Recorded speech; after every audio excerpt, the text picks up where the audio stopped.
इतिहास को अगर देखें तो दो ताकतें हैं जो हमेशा हमेशा से इंसानी समाज को आकार देती आई हैं। एक तरफ है धर्म, यानी हमारा विश्वास, हमारी आस्था, हमारी रूह की तलाश। और दूसरी तरफ है साम्राज्य, मतलब शक्ति, कंट्रोल और हुकूमत करने की चाहत। आज हम इसी की कहानी में उतरेंगे, इन दो ताकतवर धाराओं के मिलने की कहानी। एक ऐसा गठबंधन जिसने सच में दुनिया का नक्शा ही पलट कर रख दिया। आज की दुनिया में हमें ये दोनों चीजें, मतलब विश्वास और शक्ति, अक्सर एक दूसरे में उलझी हुई दिखती हैं। लेकिन ये हमेशा से ऐसा नहीं था। सदियों तक ये दोनों बिल्कुल अलग दुनियाओं में जी रहे थे। एक धारा थी जो लोगों के दिलों में बहती थी, उनकी आत्मा को एक तरह का सुकून देती थी और जिंदगी के बड़े बड़े सवालों के जवाब ढूंढती थी। और दूसरी धारा तलवार और कानून के दम पर चलती थी, जो सरहदें बनाती थीं और समाजों पर राज करती थी। लेकिन फिर इतिहास ने एक ऐसी करवट ली जहां ये दोनों रास्ते आकर मिल गए। जो शासक थे उन्हें एक कड़वी सच्चाई समझ आ गई थी कि तलवारें और फौज, हाँ, वो विद्रोह को कुचल तो सकती हैं, लेकिन वफादारी पैदा नहीं कर सकती। किसी को जिस्मानी तौर पर काबू करना बस कुछ वक्त के लिए ही मुमकिन है। असली और हमेशा रहने वाली ताकत तो तब मिलती है जब आप लोगों के दिल और दिमाग पर कब्जा कर लेते हैं। और बस इसी एहसास ने, इसी जरूरत ने शक्ति को एक नए और कहीं ज्यादा ताकतवर साथी की तरफ धकेल दिया। और वो साथी था धर्म। ये एक सोचा समझा गठबंधन था जो सिर्फ जिस्मों पर नहीं बल्कि रूह पर हुकूमत करने के लिए बनाया गया था। इस ऐतिहासिक पहेली को एक एक करके परत दर परत सुलझाते हैं। हमारा सफर शुरू होगा उस लम्हे से जब आस्था और शक्ति की पहली मुलाकात हुई। फिर हम वक्त में और पीछे जाएंगे, ये समझने के लिए कि धर्म का असली शुरुआती मकसद क्या था, ताकि हम ये जान सकें कि उसे बदला कैसे गया। इसके बाद हम शासन के दैवीय अधिकार यानी डिवाइन राइट टू रूल के उस जबरदस्त सिद्धांत को खंगालेंगे और देखेंगे कि कैसे दुनिया भर के साम्राज्यों ने इसी आइडिया को अपनी ताकत की बुनियाद बनाया।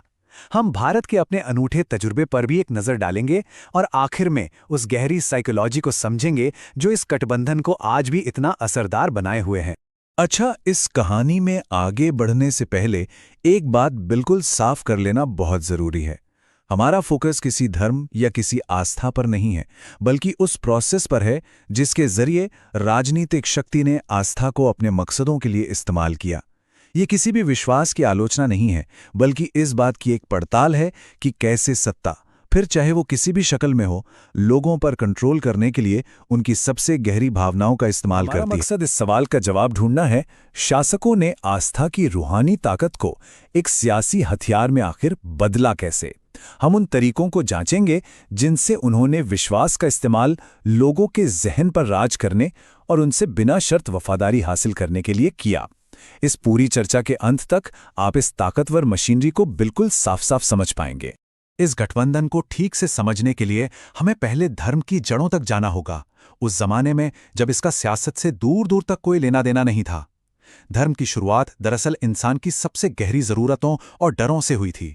एक ऐसी दुनिया में जहां कुदरत की ताकतें एक पहेली थीं और अक्सर जानलेवा भी।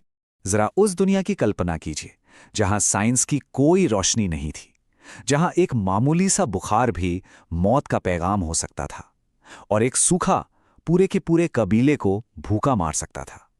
जब आसमान से बिजली कड़कती थी या नदियों में बाढ़ आती थी तो इंसान खुद को कितना लाचार महसूस करता होगा। इन्हीं सवालों के बीच, इसी डर और इसी अनिश्चितता के माहौल में धर्म ने जन्म लिया, जवाब देने के लिए, उम्मीद देने के लिए और इस बेतरतीब दुनिया में कोई मतलब ढूंढने के लिए। शुरुआती शक्ल में धर्म ने समाज के लिए एक बुनियाद का काम किया। इसने कुदरत के अनजाने डर को कम किया, उसे कहानी दी, एक मतलब दिया। इसने लोगों को एक नैतिक ढांचा दिया जिससे समाज में एक अनुशासन आया। इसने अलग अलग परिवारों को एक कम्युनिटी, एक समुदाय की भावना में पिरोया। और सबसे जरूरी बात, इसने सही और गलत की एक साझा समझ बनाई। इस लेवल पर धर्म का लेना देना पूरी तरह से इंसान की अपनी भलाई और समाज के अमन और चैन से था। इसका राज या उसकी ताकत से कोई वास्ता नहीं था। और ये बात तब और भी साफ हो जाती है जब हम दुनिया के बड़े बड़े दर्शनों को देखते हैं। बौद्ध धर्म ने इंसान के दुखों के कारण और उससे छुटकारा पाने के रास्ते पर फोकस किया। ईसाई धर्म का जो मूल संदेश था वो था माफी, प्यार और करुणा, जो इंसान के अंदरूनी जीवन को बदलने पर जोर देता था। इस्लाम ने सामाजिक न्याय और बराबरी की बात की ताकि एक बेहतर समाज बन सके। और हिंदू दर्शन ने धर्म और कर्म की व्यवस्था के जरिए व्यक्तिगत जिम्मेदारी और इस ब्रह्मांड के निजाम को समझाया। इन सब की जड़ें इंसान की अपनी नैतिक तरक्की में थीं, ना कि किसी सियासी ताकत। और यहीं पर कहानी में एक बहुत बड़ा मोड़ आता है।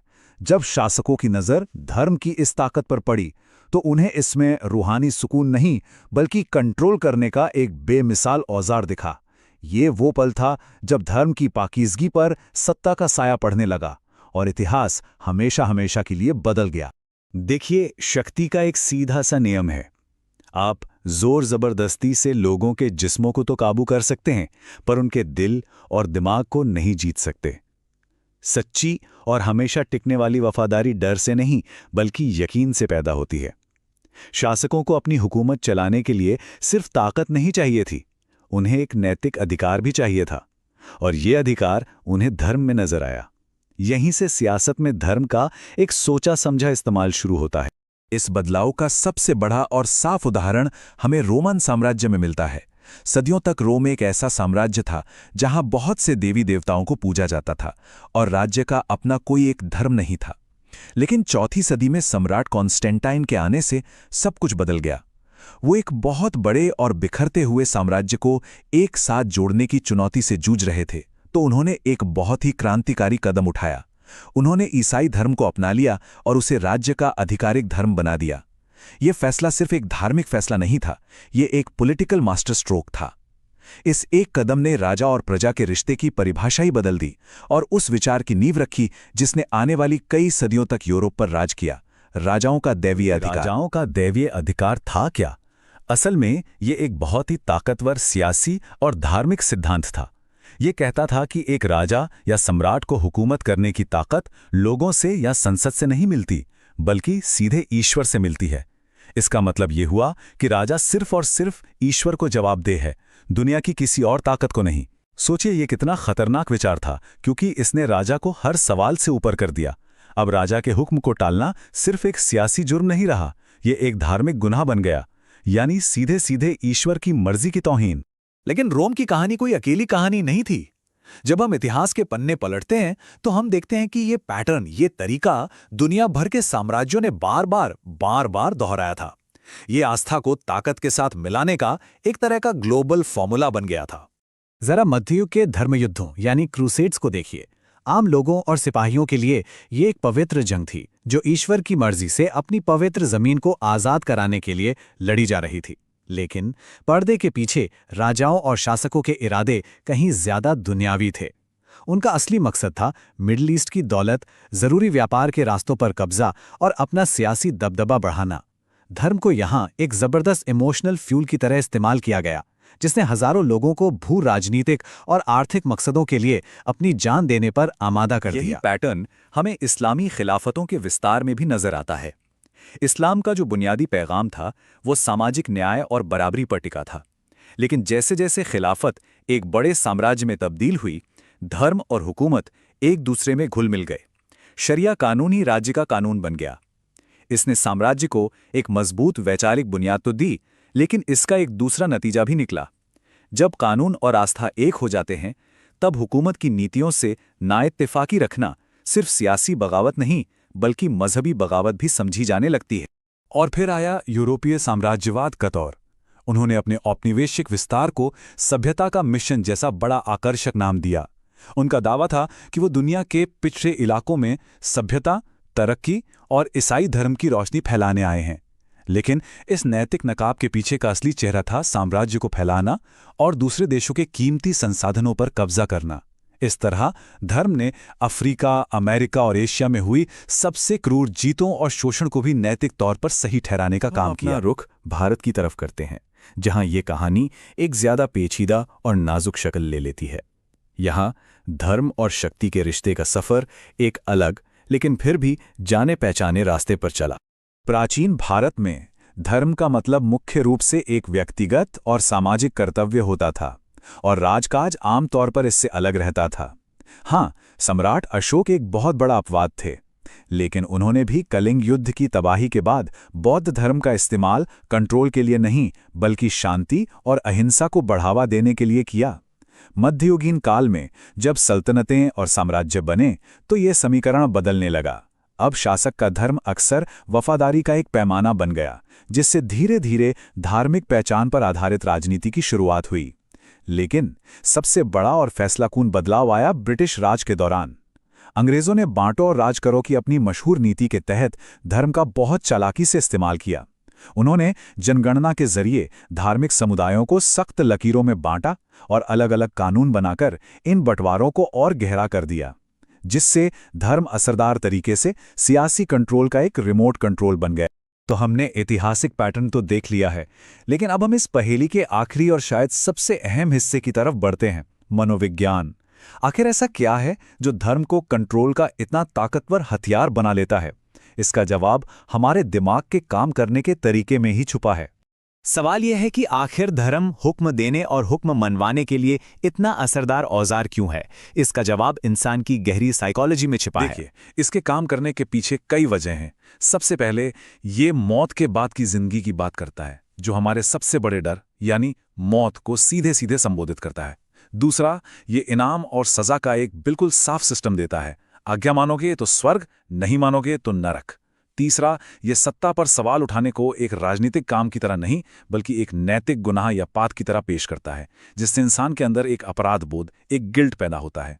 और आखिर में जब ईश्वर का नाम सामने आता है तो अक्सर तर्क और सवाल करने की सोच पीछे छूट जाती है। किसी भी साम्राज्य को अपने लोगों से 3 चीजें चाहिए होती हैं: आज्ञाकारिता, खामोशी और वफादारी। और धर्म जब सत्ता के हाथ लग जाता है तो ये तीनों चीजें दे सकता है। और ये मत सोचिएगा कि ये सब गुजरे जमाने की बातें हैं। ये पैटर्न आज भी हमारे चारों तरफ जिंदा है, बस एक नए लिबास में।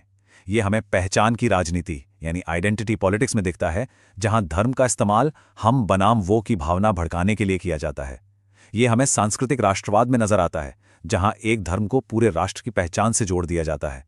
हम इसे तब देखते हैं जब राजनेता अपनी तकरीरों में धार्मिक नारों का इस्तेमाल करते हैं। तरीके बदल गए हैं, राजाओं की जगह नेताओं ने ले ली है, लेकिन आस्था को सियासी फायदे के लिए भुनाने का जो बुनियादी सिद्धांत है वो आज भी वही है। आखिर में जो सबसे जरूरी बात हमें याद रखनी है वो ये है कि समस्या कभी भी धर्म में नहीं थी। समस्या की शुरुआत तब हुई जब ईश्वर का नाम सत्ता के हाथों में एक हथियार बन गया। धर्म का जन्म इंसान को ऊपर उठाने, उसे बेहतर बनाने के लिए हुआ था। साम्राज्य का जन्म इंसान पर हुकूमत करने के लिए हुआ था। और इतिहास हमें बार बार एक ही सबक सिखाता है कि जब ये दोनों ताकतें मिलती हैं तो आस्था की मासूमियत कहीं खो जाती है और शक्ति लगभग अजेय हो जाती है।